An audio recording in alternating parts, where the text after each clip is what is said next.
ఓం శ్రీ మాత్రే నమః.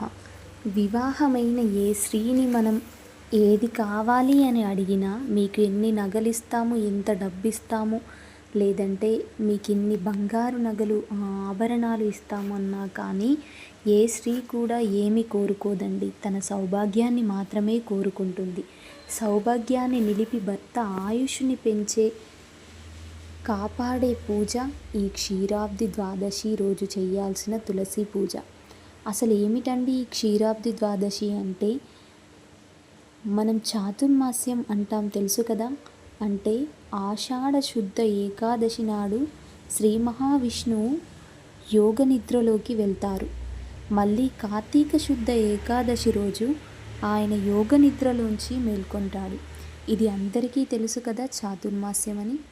ఆ మేల్కొన్న తరువాత రోజు అంటే కార్తీక శుద్ధ ద్వాదశి రోజు తులసి ద్వారా ఆయన అనుగ్రహాన్ని మనకు అందజేస్తాడు. ఆ రోజు తులసి మొక్కను పూజిస్తే మంచి ఫలితాలు పొందుతారు. ఆ రోజు తులసి మొక్క అపూర్వమైన శక్తిని సంతరించుకుంటుంది. అందుకని ఆ రోజు కనుక తులసి మొక్కని నారాయణుడితో కలిపి పూజిస్తే అద్భుతమైన సౌభాగ్యం స్త్రీలకి దక్కుతుంది అని పురాణాలలో చెప్పారు. అసలు ఎలా పూజించాలి అంటే, మనం అందరి ఇంట్లో తులసి చెట్టు ఉంటుంది కదా, అలాగే తులసితో పాటు ఉసిరి చెట్టుని కలిపి పూజిస్తే అమోఘమైన ఫలితాన్ని పొందుతారు. అంటే నారాయణుడి శక్తి ఉసిరిలో ఉంటుందన్నమాట. సరే, అవన్నీ ఎలా అండి? ఉసిరి మన దగ్గర దొరకవు కదా, లేవు కదా అంటే, మీ ఇంట్లో నారాయణుడి పటం లేదా శ్రీ మహావిష్ణువు విగ్రహం ఉంటుంది కదా, ఇంట్లో హాళ్ళలో పెట్టుకుంటారు చూడండి, శ్రీ మహావిష్ణువు విగ్రహం అది ఉంటుంది కదా, అందరింట్లలో ఉంటుంది. ఇవి ఉంటే తులసి కోట పక్కన విగ్రహం పెట్టి ఇద్దరిని కలిపి పూజించండి. ఎలా అంటే పెళ్ళి కూతురు పెళ్ళి కొడుకులాగా పూజించండి. అంటే భార్యాభర్తలలాగా పూజించాలి. అలాగే తులసి కోట ముందు పేడతో అలికి ముగ్గులు వేయాలి. పేడ దొరకదు అంటే పసుపు కానీ జాజు కానీ అలికి మంచిగా ముగ్గులు వేయండి. పద్మం, శంఖం, చక్రము ఆ 3 వేయాలన్నమాట. తరువాత వాళ్ళిద్దరిని కలిపి షోడచోపచార పూజ చేయాలి. అవి ఎలా మనకి తెలియదు కదా అన్న వాళ్ళకి చాలా పెద్ద పెద్ద వాళ్ళు షోడచోపచార పూజ పీడిఎఫ్స్ వాళ్ళ ఛానల్లో పెట్టారు. మీరు ఒక్కసారి యూట్యూబ్లో సెర్చ్ చేసినట్టయితే చాలామంది పెద్దవాళ్ళ ఛానల్స్లో మీకు ఆ పీడిఎఫ్స్ దొరుకుతాయి. లేదు అంటే గూగుల్లో సెర్చ్ చేసినా దొరుకుతాయి. లేదు అంటే పూజ స్టోర్స్లో బుక్స్ దొరుకుతాయి, తెచ్చి చేసుకోండి. అలా చేసుకుంటే మంచి ఫలితాలను పొందుతారు. పూజలో స్నానం అన్నప్పుడు చక్కగా తులసి చెట్టు పైన నీళ్ళని చల్లండి. వస్త్రం అన్నప్పుడు తులసి కోటకి చక్కగా కొత్తని వస్త్రం చుట్టండి. అలాగే పుష్పాలు అన్నప్పుడు తులసి కోటకి పూలతో అలంకరించి విష్ణుమూర్తి విగ్రహానికి తులసి మాల వెయ్యండి. స్వామికి ఎంతో ప్రీతికరం. అసలు ఎంత మంచి ఫలితాలు అంటే మంచి ఫలితాలు వస్తాయి. స్వామివారికి కూడా తులసి అంటే చాలా ప్రీతికరం కాబట్టి అలా తులసి మాల వేస్తే వాళ్ళిద్దరిని ఏకం చేసిన వాళ్ళు అవుతుంది. అందుకోసమని దొరికితే తులసి మాల వేయడానికి ప్రయత్నించండి. తరువాత నైవేద్యాల విషయానికి వస్తే పరామన్నం చేస్తాం కదా, అది పెట్టండి. ఇంకోటి ఉసిరికి సంబంధించింది పెట్టాలి. ఎందుకంటే ఉసిరికి సంబంధించిన నైవేద్యం పెట్టాలని మనకు శాస్త్రాలు చెబుతున్నాయి. మీ దగ్గర ఉసిరి బెల్లంలో ఊరేసి ఉంటారు కదా, అవి ఉంటే అదైనా పెట్టండి. లేకపోతే ఉసిరి పచ్చడి చేసి పెట్టుకుంటారు కదా, ముట్టుకోకుండా పక్కన పెట్టేసుకుంటారు చూడండి, అదైనా తీసి వేడన్నం వండి అందులో కలిపి పెట్టండి. సో అలా ఉసిరితో నైవేద్యం పెట్టండి. ఇలా పూజ అంతా చక్కగా చేసుకోండి.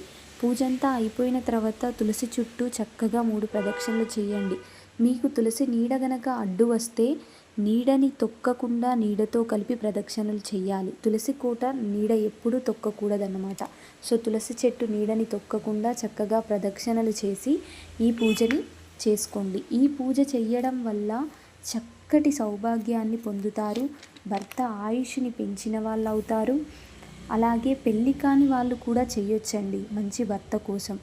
సో ఇలా ఎవరైనా ఈ పూజను ఆచరించి చక్కగా పూజ అయితే చేసుకోండి. షోడచోపచారాలతో పూజ చేసి మంచిగా ప్రదక్షిణలు చేసి నైవేద్యాలు పెట్టి పూలమాలలు సమర్పించి తులసికి విష్ణువుకి భార్యాభర్తలలాగా పూజించండి. వారిని పక్క నుంచి పూజ చేసుకోండి. ఎంతో మంచి ఫలితాలని పొందుతారు. దీని ద్వారా మీకైతే చాలా అమోఘమైన సౌభాగ్యం దక్కుతుంది. అందుకోసమే దీన్ని క్షీరాబ్ది ద్వాదశి రోజు చేయాల్సిన పూజ క్షీరాబ్ది ద్వాదశి పూజ అంటారనమాట.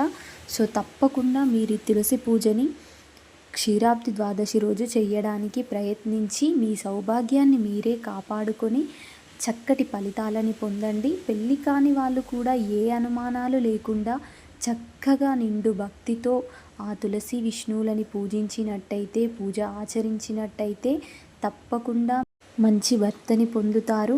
అండ్ అలాగే సౌభాగ్యాన్ని కాపాడుకున్న వాళ్ళు అవుతారు.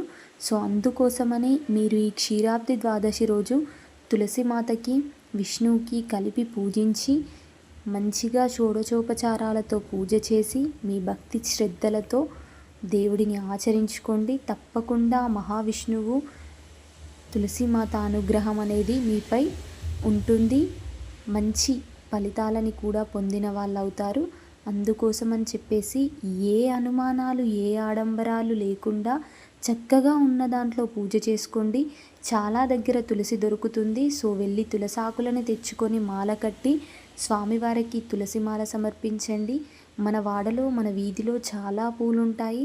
తెచ్చి ఆ పూలతో తులసి కోటని అలంకరించుకోండి. పూజ ఎప్పుడు కూడా బ్రహ్మముహూర్తంలో చేస్తే చాలా మంచి ఫలితాలు దక్కుతాయండి. సో తప్పకుండా పూజ బ్రహ్మముహూర్తంలో చేయడానికి ఖచ్చితంగా బ్రహ్మముహూర్తంలోనే చేయడానికి ప్రయత్నించండి. వీలు కాని వాళ్ళు కొద్దిగా టైం పట్టి అటు ఇటు ఆరోగ్య పరిస్థితులు బాలేని వాళ్ళు 6 గంటల వరకైనా సరే పూజని చేసుకోవడానికి ప్రయత్నించండి. బ్రహ్మముహూర్తంలో చేసుకున్నట్టయితే మంచి ఫలితాలు ఉంటాయి. మీకు కూడా మనసు చాలా ప్రశాంతంగా ఉంటుంది. తెల్లవారుజాము సరికి పూజ అనేది కంప్లీట్ అయిపోయి ఉంటే మంచిగా భక్తితో పూజ చేసుకున్నట్టయితే మీకు కూడా చాలా తృప్తిగా ఉంటుంది. సో ఇలా చక్కగా మీ క్షీరాబ్ది ద్వాదశి పూజనైతే తులసి కోటకి విష్ణుమూర్తికి కలిపి మంచిగా పూజనైతే ఆచరించుకోండి. సో ఈ వీడియో కనుక మీకు నచ్చినట్టయి ఉపయోగంగా ఉంటే మాత్రం తప్పకుండా వేరే వాళ్ళకి షేర్ చేయండి. అలాగే మన ఛానల్ని సబ్స్క్రైబ్ చేసి వీడియోస్ అయితే లైక్ చేయడం అస్సలు మర్చిపోవద్దండి. Thank you so much for watching. And మన ఛానల్ని తప్పకుండా సబ్స్క్రైబ్ చేయండి. ఓం శ్రీ మాత్రే నమః.